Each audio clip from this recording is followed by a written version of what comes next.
الحمدللہ رب العالمین والصلاة والسلام علی سید الانبیاء والمرسلین اما بعد فاعوذ باللہ من الشیطان الرجیم بسم اللہ الرحمن الرحیم۔ معزز سامعین و ناظرین، آج ہم اسلامی تاریخ کے ایک عظیم اور فیصلہ کن مارکہ غزوہ بدر کے بارے میں گفتگو کرنے جا رہے ہیں۔ اسی سلسلہ میں ہمارے ساتھ تشریف فرما ہیں پیر طریقت، رہبر شریعت، مفکر اسلام، انجینئر علامہ حافظ محمد آصف قادری صاحب۔ سب سے پہلے آپ کا شکریہ ادا کرتے ہیں کہ آپ نے ہمیں وقت عنایت فرمایا۔ حضور یہ فرمائیے کہ غزوہ بدر کب واقع ہوئی اور اسلامی تاریخ میں اس کی کیا اہمیت ہے؟ بسم اللہ الرحمن الرحیم والصلاة والسلام علی حبیبہ الکریم وعلی آلہ واصحابہ اجمعین۔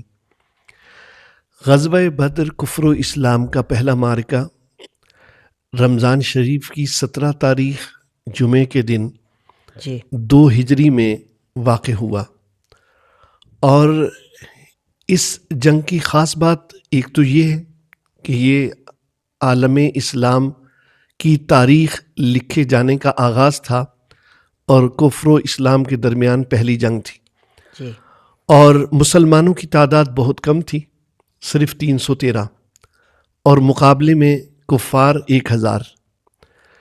کفار کے پاس 600 اونٹ اور 100 سے زیادہ عربی نسل کے گھوڑے اور بہترین سامان جنگ، جبکہ مسلمان بے سر و سامان، چند اونٹ اور صرف 2 گھوڑے اور باقی لوگ پیدل، اور کسی کے پاس تلوار ہے تو ڈھال نہیں، کسی کے پاس چند تیر ہیں اور کسی کے پاس کوئی نیزہ ہے۔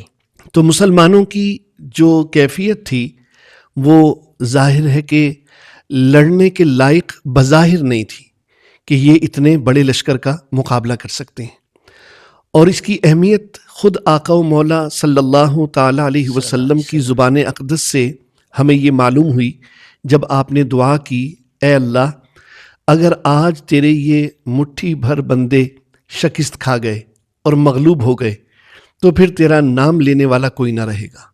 یعنی یہ گویا زندگی اور موت کا معاملہ تھا اسلام کے لیے۔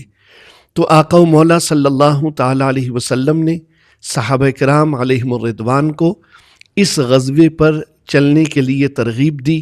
صحابہ علیہم الرضوان چلے، اور قرآن کریم نے اس غزوے کو یوم الفرقان قرار دیا، یعنی حق اور باطل کے درمیان فیصلہ کن معرکہ، حق اور باطل کے درمیان امتیاز کرنے والی جنگ۔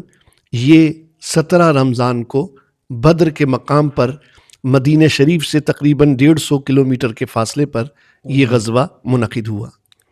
غزوہ بدر میں صحابہ کرام علیہم الرضوان کے جذبات بیان کیے گئے ہیں، وہ ارشاد فرمائیے۔ نبی کریم صلی اللہ تعالیٰ علیہ وسلم نے جب صحابہ علیہم الرضوان سے مشورہ فرمایا، قرآن کریم کا حکم ہے وَشَاوِرْهُمْ فِي الْأَمْرِ، اور نبی کریم علیہ الصلاۃ والسلام نے اپنی امت کو ایک طریقہ عطا فرمانا تھا مشاورت کا۔ تو آپ نے جب صحابہ کو بلایا تو حضرت مقداد بن عمرو رضی اللہ تعالیٰ عنہ عرض کرنے لگے کہ یا رسول اللہ صلی اللہ علیہ وسلم، ہم آپ کے ساتھ ہیں، جہاں آپ حکم دیں گے وہاں ہم لڑیں گے، اور ہم بنی اسرائیل کی طرح نہیں ہیں کہ جنہوں نے موسیٰ علیہ السلام سے کہا تھا کہ فقاتلا انا ہاہنا قاعدون، تم اور تمہارا خدا جا کے لڑو، ہم تو یہیں بیٹھے ہوئے ہیں۔ ہم آپ کے دائیں بائیں آگے پیچھے شانہ بشانہ لڑیں گے، اور اپنی جانیں آپ کے ساتھ اللہ تبارک و تعالیٰ جل شانہ کی راہ میں قربان کریں گے۔ پھر حضرت سعد بن معاذ رضی اللہ تعالیٰ عنہ جو انصار کے بڑے سردار تھے، انہوں نے اپنے جذبات کا اظہار کیا، اور وہ کہنے لگے کہ یا رسول اللہ صلی اللہ علیہ وسلم، جو آپ کا دشمن ہے وہ ہمارا دشمن ہے، جس سے آپ کی لڑائی ہے اس سے ہماری لڑائی ہے، اور آپ ہمیں اگر حکم دیں گے کہ ہم سمندروں میں چھلانگ لگا دیں تو ہم سمندروں میں کود جائیں گے، ہم اپنی جان کی پرواہ نہیں کریں گے، ہمارا مال بھی آپ پر قربان ہونے کے لیے ہے اور ہماری جانیں بھی آپ پر نثار ہونے کے لیے۔ تو یہ جذبات تھے صحابہ کرام علیہم الرضوان کے، اور جو بچے تھے ان کے جذبات کا اندازہ لگائیے کہ حضرت معوذ اور حضرت معاذ رضی اللہ تعالیٰ عنہما، یہ 13-14 سال کی عمر کے بچے ہیں، اور یہ اس جنگ میں اس لیے شامل ہوئے ہیں کہ ہم رسول اللہ صلی اللہ تعالیٰ علیہ وسلم کے دشمن ابو جہل کو قتل کریں گے. اللہ یہ سوچئے کہ یہ جذبات ہیں ان بچوں کے سبحان جو اس جنگ میں اس لیے آئے ہیں کہ ہم نے حبیب کبریا آقا و مولا صلی اللہ علیہ وسلم کے دشمن کو قتل کرنا ہے. سبحان تو یہ جذبات ہیں اور ظاہر ہے کہ صحابہ انہی جذبات کے ساتھ اس غزوے میں شریک ہوئے. سبحان اللہ، کیا ہی جذبات تھے صحابہ اکرام کے. اللہ تبارک و تعالیٰ ان کے جذبات کا ذرا برابر حصہ ہمیں بھی عطا فرمائے. اچھا یہ فرمائیے کہ قرآن و حدیث کی روشنی میں غزوہ بدر کے اہم واقعات کیا کیا ہیں؟ ہاں، قرآن کریم نے جب ذکر فرمایا غزوہ بدر کا سورہ آل عمران میں اور سورہ انفال میں تفصیل سے یہ واقعات مذکور ہوئے. تو سورہ آل عمران میں ارشاد ہوا وَلَقَدْ نَصَرَكُمُ اللَّهُ بِبَدْرٍ وَأَنْتُمْ أَذِلَّةٌ، اور اللہ تعالیٰ نے تمہاری مدد فرمائی جبکہ تم کمزور تھے، قلیل تھے. اور وہ مدد فرمانے کی صورتیں بھی قرآن نے بیان فرمائیں کہ سورہ انفال میں ارشاد ہوا کیا تمہیں یہ کافی نہیں کہ اللہ تعالیٰ 1000 فرشتے تمہارے لیے نازل فرمائے. پھر فرمایا سورہ آل عمران میں کہ اللہ تعالیٰ نے 3000 فرشتے نازل فرمائے تمہاری مدد کے لیے. پھر ارشاد فرمایا کہ اللہ تعالیٰ نے 5000 فرشتے تمہاری مدد کے لیے نازل فرمائے. تو ایک مدد اللہ تعالیٰ جل شانہ نے جو اس غزوہ بدر میں مسلمانوں کی فرمائی وہ فرشتوں کو نازل فرما کے. سبحان اور دوسری مدد کا ذکر بطور خاص آپ دیکھیے قرآن کریم کی سورہ انفال میں ہے اذ یغشیکم النعاس امنۃ منہ، یعنی اللہ تعالیٰ جل شانہ نے تم پر اونگ طاری فرما دی، نیند طاری فرما دی. مسلمان جب بدر پہنچے ہیں تو کفار پہلے پہنچ چکے تھے اور کفار نے پانی کے چشموں پہ قبضہ کر لیا تھا، اور جو زمین سخت مٹی والی تھی انہوں نے وہاں پر اپنے خیمے لگا دیے تھے. جب مسلمان پہنچے تو جو ریتیلی جگہ ہے ظاہر ہے ان کے پاس وہی جگہ بچی تھی اور پانی کا کوئی ذخیرہ نہیں تھا ان کے پاس. تو اللہ تعالیٰ جل شانہ نے مدد فرمائی، ایک ان پر رات کو اونگ طاری فرمائی. اور نیند آپ کو معلوم ہے کہ وہ انسان جتنی بھی ٹینشن میں ہو، جتنی اس کے لیے نفسیاتی دباؤ کی صورت ہو، وہ ساری کی ساری ختم ہو جاتی اور وہ بالکل فریش ہو کے اٹھتا ہے. تو ایک تو نیند طاری فرمائی، حالانکہ آپ سے 3 گنا طاقتور دشمن سامنے موجود ہے تو نیند کس کو آتی؟ تو اللہ تعالیٰ نے نیند کی نعمت عطا فرمائی. دوسرا اللہ تعالیٰ نے آسمان سے بارش نازل فرمائی اور بارش اتنی ہوئی کہ مسلمانوں نے تالاب کی صورت میں پانی جمع کر لیا. اور جبکہ جو کافروں کا علاقہ تھا چونکہ وہ سخت مٹی تھی بارش کی وجہ سے وہاں کیچڑ بن گیا، ان کے لیے وہاں پر نقل و حرکت مشکل ہوئی. اور مسلمان چونکہ ریتیلے علاقے میں تھے، ریت بیٹھ گئی اور جم گئی تو مسلمانوں کے لیے یہاں پر نقل و حرکت کرنا بھی آسان ہو گیا. تو قرآن کریم نے ان دونوں نعمتوں کا ذکر فرمایا. پھر اس کے بعد اذ یوحی ربک الی الملائکۃ، اللہ تعالیٰ نے قرآن کریم فرما رہا ہے تمہارے رب نے وحی کی فرشتوں کی طرف کہ تم ایمان والوں کو ثابت قدم رکھو. تو فرشتے رحمت کے فرشتے ہیں، وہ ایمان والوں کو ثابت قدمی عطا کرنے کے لیے ہیں. اور مسلمانوں نے فرشتوں کی مدد کا عملی مظاہرہ بھی دیکھا. یعنی ایک صحابی کہتے ہیں کہ میں تلوار لے کر کافر کی طرف بڑھا کہ اس کی گردن اڑاؤں تو میرے تلوار چلانے سے پہلے ہی اس کی گردن کٹ کر دور جا گری. تو ظاہر ہے کہ یہ کام وہ کہتے ہیں میں نے تو نہیں کیا.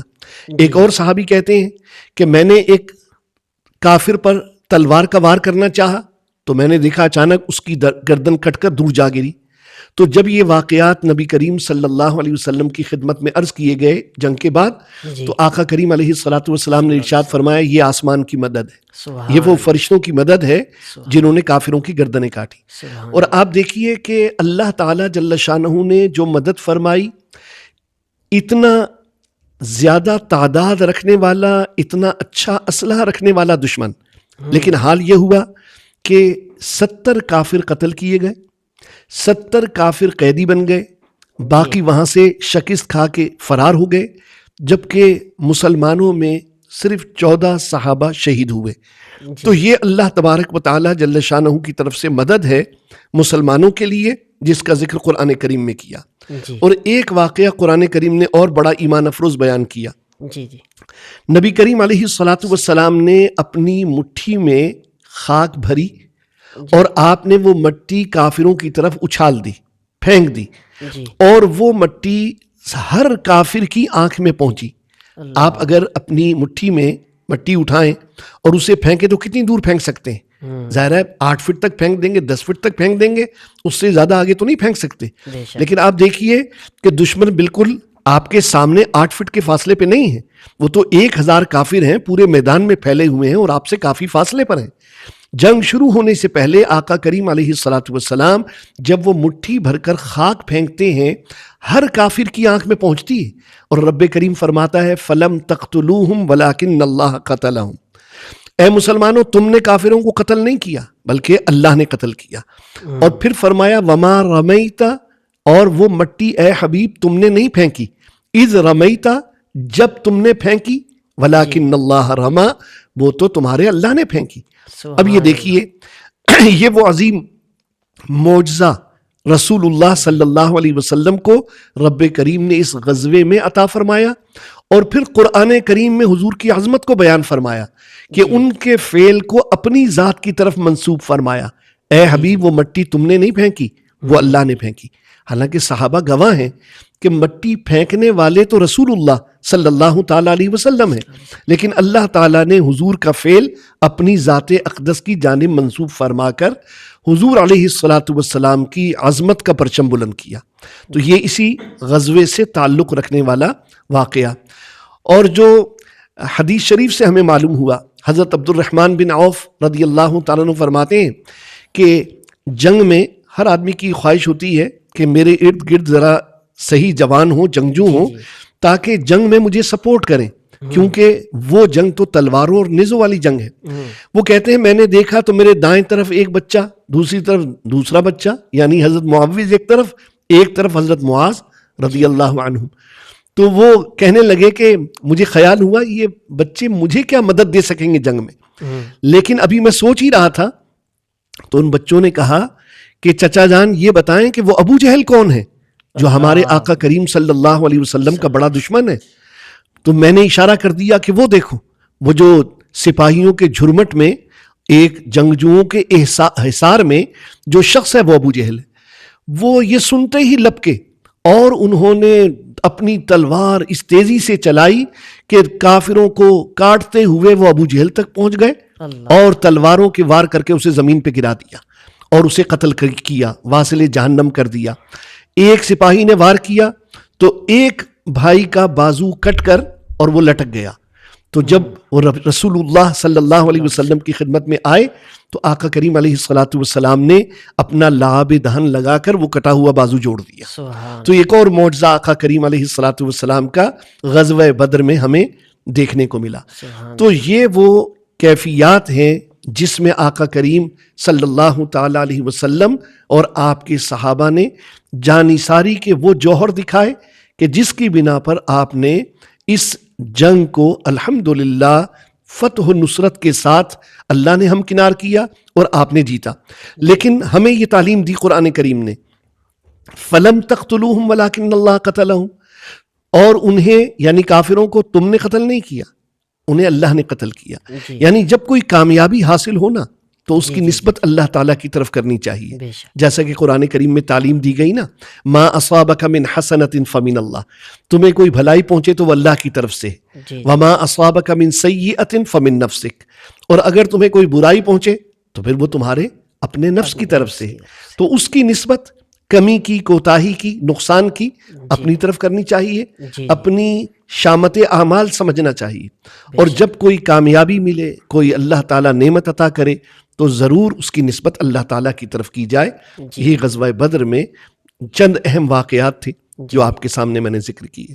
حضور غزوہ بدر پیش آیا, ظاہر سی بات ہے اس پہ کفار مارے بھی گئے.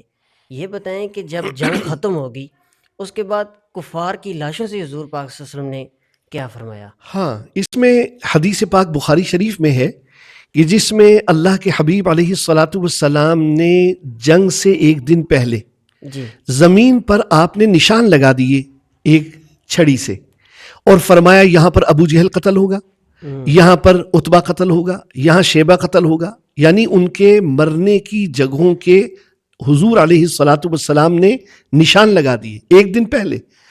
اور اگلے دن جب جنگ ہوئی تو ہر کافر کی لاش وہیں پائی گئی جہاں پر آقا کریم صلی اللہ علیہ وسلم نے ارشاد فرمایا تھا. اللہ. یہ دیکھیے غیب کی خبر. اللہ تعالیٰ اپنے نبیوں کو غیب کا علم عطا فرماتا ہے جی. اور وہ یہ اس کی ایک دلیل ہے جو بخاری شریف میں بیان ہوئی. اور بخاری شریف ہی میں یہ حدیث ہے کہ رسول اللہ صلی اللہ علیہ وسلم کے حکم سے بدر میں خشک کنواں تھا, کافروں کی لاشوں کو گھسیٹ کر اس میں ڈال دیا گیا. پھر آقا و مولا صلی اللہ علیہ وسلم کنویں کے پاس تشریف لے گئے اور آپ نے ارشاد فرمایا, اے کافرو, جو تم سے تمہارے جھوٹے معبودوں نے وعدہ کیا تھا وہ پورا ہوا, یا جو مجھ سے میرے سچے رب نے وعدہ کیا تھا وہ پورا ہوا. جب آپ نے یہ بات ارشاد فرمائی تو حضرت عمر رضی اللہ تعالیٰ عنہ عرض کرنے لگے, میرے آقا آپ ان بے جان لاشوں سے خطاب فرما رہے ہیں, کیا یہ سنتے ہیں؟ تو پھر آقا و مولا صلی اللہ علیہ وسلم نے ارشاد فرمایا, اے عمر تم ان سے زیادہ نہیں سنتے مگر یہ کہ یہ جواب نہیں دے سکتے.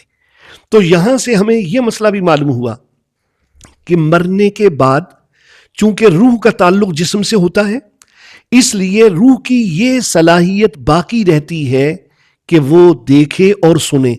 اسی لیے آقا کریم صلی اللہ علیہ وسلم نے کفار کی لاشوں کو مخاطب کر کے یہ فرمایا اور ساتھ ہی یہ فرما دیا کہ تم ان سے زیادہ نہیں سنتے, ہاں مگر یہ جواب نہیں دے سکتے. ظاہر ہے کہ اب یہ بولنے کے لائق نہیں ہیں. تو اس سے معلوم ہوا کہ جو قبرستان میں مردے دفن کیے جاتے ہیں تو روح کا تعلق ان جسموں سے قائم ہوتا ہے, اسی لیے وہ سنتے بھی ہیں, دیکھتے بھی ہیں, پہچانتے بھی ہیں. اور ہمیں یہ حکم دیا گیا کہ ہم جب قبرستان جائیں تو السلام علیکم یا اہل القبور کہہ کر انہیں سلام کریں. جی. اچھا, اسی سے متعلق ایک سوال ہے, یہ ارشاد فرمائیں کہ جنگ کے بعد جو قیدی بچے ہیں ان کے ساتھ کیا سلوک کیا گیا ہے؟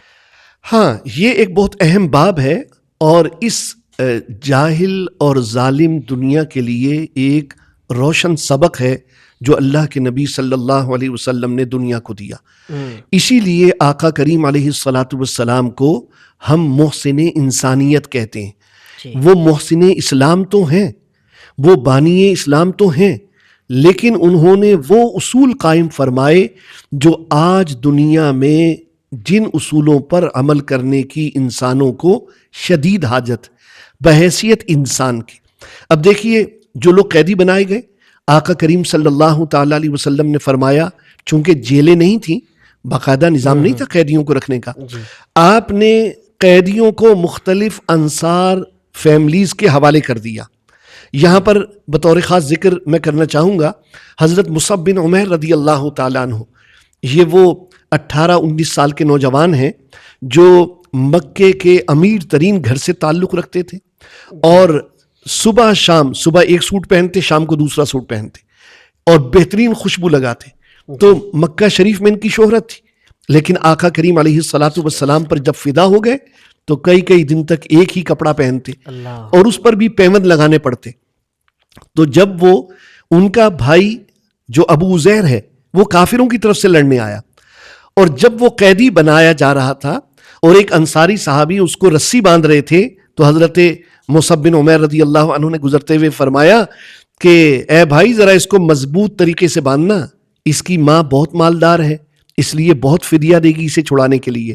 تو ابو زیر نے کہا کہ تم تو میرے بھائی ہو اور تم ایسی بات کہہ رہے ہو. تو اس پر حضرت مصعب بن عمیر رضی اللہ عنہ نے فرمایا کہ میرا بھائی یہ انصاری صحابی ہے, تم میرے بھائی نہیں ہو.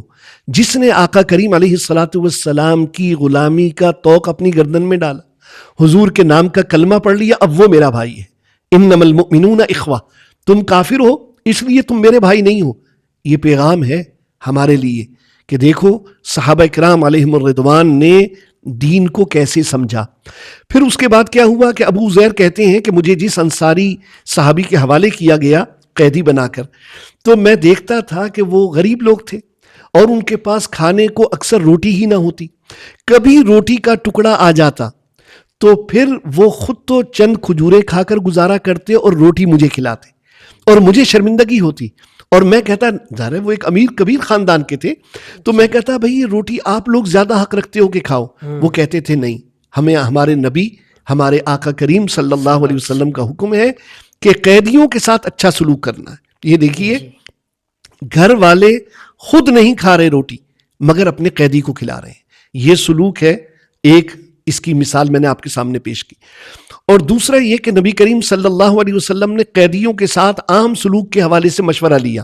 سیدنا ابو بکر صدیق رضی اللہ تعالیٰ عنہ عرض کرنے لگے، یا رسول اللہ صلی اللہ علیہ وسلم، چونکہ ابھی مسلمان کمزور حالت میں ہیں اور ہمیں اسلحے کے لیے اور دیگر انتظامی امور کے لیے پیسے کی ضرورت ہے، اس لیے میری رائے یہ ہے کہ قیدیوں سے فدیہ لیا جائے اور فدیہ لے کر انہیں چھوڑ دیا جائے۔ اس کا دوسرا فائدہ یہ ہوگا کہ جو ہمارا سلوک ان کے ساتھ ہوگا تو وہ ہمارا سلوک دیکھ کر ہو سکتا ہے مسلمان ہو جائیں، جیسا کہ ابو زیر جن کا میں نے ذکر کیا، اس وقت تو فدیہ دے کر وہ چھوٹ گئے لیکن بعد میں وہ مسلمان ہو گئے، اور اس مسلمان ہونے کا سبب وہی حسن و سلوک تھا جو قیدی کے طور پر ان کے ساتھ کیا گیا۔ اور حضرت عمر رضی اللہ تعالیٰ عنہ عرض کرنے لگے، حضور قیدیوں کو قتل کر دیا جائے، اس لیے کہ ہمارے خلاف یہ لڑنے کے لیے آئے ہیں، اس لیے یہ نرمی کے مستحق نہیں ہیں، اور ان کو قتل کرنے کے لیے بھی اصول یہ بنایا جائے کہ ہر قیدی کو یہاں جو مہاجرین صحابہ میں ان کے رشتہ دار ہیں ان کے حوالے کیا جائے تاکہ ہر شخص اپنے رشتہ دار قیدی کو قتل کرے۔ لیکن رسول اللہ صلی اللہ تعالیٰ علیہ وسلم نے سیدنا ابو بکر صدیق رضی اللہ تعالیٰ عنہ کی جو تجویز تھے اسے قبول فرمایا۔ پھر ایک سوال اور پیدا ہوا، جو قیدی ایسے ہیں کہ ان کے گھر والے فدیہ نہیں دے سکتے، ان کے پاس مال نہیں ہے، تو اب ان کے لیے کیا ہوگا؟ تو غلام بنا کر رکھنا یہ مقصود نہیں تھا۔ محسن انسانیت آقائے دو جہاں صلی اللہ تعالیٰ علیہ وسلم نے فرمایا، جو قیدی فدیہ دینے کی استطاعت نہیں رکھتا وہ 10 لوگوں کو مدینہ شریف کے پڑھنا لکھنا سکھا دے تو اس کا فدیہ ادا ہو جائے گا اور وہ آزاد ہو جائے گا۔ کتنی زبردست تعلیم ہے، اور یہ میرے اور آپ کے لیے بھی آقا و مولا صلی اللہ علیہ وسلم کا ایک پیغام ہے کہ علم حاصل کرو، پڑھنا لکھنا سیکھو، کتابیں پڑھنے کی عادت ڈالو، دین کا علم حاصل کیا جائے۔ اور ہمارا دین تو وہ ہے کہ جس کا آغاز جب ہوا تو پہلی وحی کا پہلا لفظ ہی اقرا، پڑھیے۔ آقا کریم علیہ الصلاۃ والسلام کو رب کریم نے یہ حکم دیا تاکہ معلوم ہو جائے یہ امت پڑھے لکھے لوگوں کی ہونی چاہیے، اس امت کے لوگوں کو علم حاصل کرنے کی جستجو ہونی چاہیے۔ اسی لیے ایک حدیث شریف میں فرمایا گیا علم مومن کا ہتھیار ہے، کہیں فرمایا طلب العلم فریضۃ علی کل مسلم و مسلمہ، علم دین کا سیکھنا ہر مسلمان مرد اور عورت پر فرض ہے۔ تو یہ جو ہمارا دین ہے، یہ دین علم حاصل کرنے کے ساتھ اپنی اصل شناخت رکھتا ہے۔ یہ افسوس ہے کہ آج بہت سارے گدی نشین بھی علم دین سے جاہل ہیں، بہت سارے لوگ جو اسلام کے بارے میں باتیں تو کرنا چاہتے ہیں لیکن انہوں نے نہ قرآن کریم کبھی پڑھا، نہ انہوں نے حدیث پاک کا مطالعہ کیا، اور وہ آج ہمیں بتائیں کہ جناب اسلام کی یہ تعلیم ہے اور اسلام کی یہ روشن خیالی ہے، تو یقیناً یہ ظلم ہے۔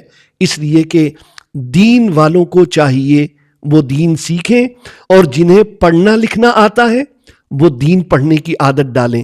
اس لیے کہ بیکار میں بیٹھ کر موبائل فون پر، انٹرنیٹ پر، سوشل میڈیا پر وقت برباد کرنا یہ اس امت کے زوال کا ایک سبب بن رہا ہے اب، اس لیے کہ ہم اصل کو فراموش کرتے جا رہے ہیں۔ ہماری اصل یہ ہے کہ اقرا، ہم پڑھیں، ہم دین کا علم حاصل کریں تاکہ آقا کریم صلی اللہ تعالیٰ علیہ وسلم کی تعلیمات کے ہم نمائندے بن کر دنیا میں زندگی گزاریں۔ اچھا حضور، یہ ایک اعتراض کیا جاتا ہے کہ کافروں کی تعداد تو 1000 تھی، تو ان کو قتل کرنے کے لیے تو اللہ تعالیٰ صرف 1-2 فرشتوں کو اتار دیتا، لیکن اللہ تعالیٰ نے 1000 فرشتے، پھر 2000، 3000، اس کی کیا حکمت ہے؟ جی بہت عمدہ سوال ہے۔ اصل بات یہ ہے کہ اللہ تعالیٰ نے وہ فرشتے کافروں کو قتل کرنے کے لیے نازل ہی نہیں فرمائے۔ یہ الگ بات ہے کہ احادیث مقدسہ میں ذکر ہے کہ کافر کو فرشتے نے قتل کیا، گردن کٹ گئی، دور جا گری، جیسا میں نے آپ کے سامنے حدیث شریف بیان کی، لیکن یہ مقصد نہیں تھا، ورنہ تو بات 313 پھر جانثار لے جانے کی کیا ضرورت تھی؟ پھر نبی کریم صلی اللہ تعالیٰ علیہ وسلم کو بدر تک صعوبتیں اٹھا کر تشریف لے جانے کی کیا ضرورت تھی؟ پھر اللہ تبارک و تعالیٰ جل شانہ کن فرما دیتا، سارے مر جاتے۔ اللہ تبارک و تعالیٰ جل شانہ جو سارے کافر آئے تھے ان سے فرماتا مر جاؤ، سارے مر جاتے۔ تو پھر تو فرشتے اتارنے کی بھی ضرورت نہیں تھی۔ تو فرشتوں کا نازل کرنا ہرگز کافروں کو قتل کرنے کے لیے نہیں ہے، ایک بات ذہن میں رکھیے گا۔ پھر فرشتوں کو کیوں نازل کیا گیا؟ فرشتے رحمت برسانے کے لیے، رحمت کا احساس دلانے کے لیے نازل کیے گئے۔ جیسے ایک جسم سے دوسرے جسم تک وہ جو تاثرات ہیں وہ ریڈیشن کی صورت میں پہنچ رہے ہوتے ہیں، جسے ہم عام طور پہ ٹیلی پیتھی کہہ دیتے ہیں۔ تو ایسے ہی فرشتوں کا موجود ہونا، فَأَنزَلَ اللَّهُ سَكِينَتَهُ عَلَيْهِ، اللہ تعالیٰ نے ان پر سکینت نازل فرمائی۔ تو یہ جو سکینت ہے نا، قلب کا سکون، باوجود اس کے کہ حالات بہت خراب ہوں، اس کے باوجود آپ کو سکون قلب حاصل رہے، آپ کو اللہ تعالیٰ کی رحمت پہ بھروسہ رہے، تو وہ روحانی ماحول پیدا کرنے کے لیے اللہ تعالیٰ نے 5000 فرشتے نازل فرمائے۔ فرشتوں کا مدد فرمانا کافروں کو قتل کرنے کی صورت میں بھی ظاہر فرمایا، اور فرشتوں کا مدد فرمانا انسان کو سکون قلب دینے کی صورت میں بھی ظاہر فرمایا۔ مسلمانوں کو سکون حاصل ہوا، مسلمانوں پر نیند طاری ہو گئی۔ یعنی یہ ساری صورتیں فرشتوں کو نازل فرمانے پر اللہ تعالیٰ نے عطا فرمائی۔ تو فرشتوں کو نازل کرنا، اس سے کافروں کو قتل کرنا مقصود ہرگز نہیں تھا، ایک بات ذہن میں رکھیے گا۔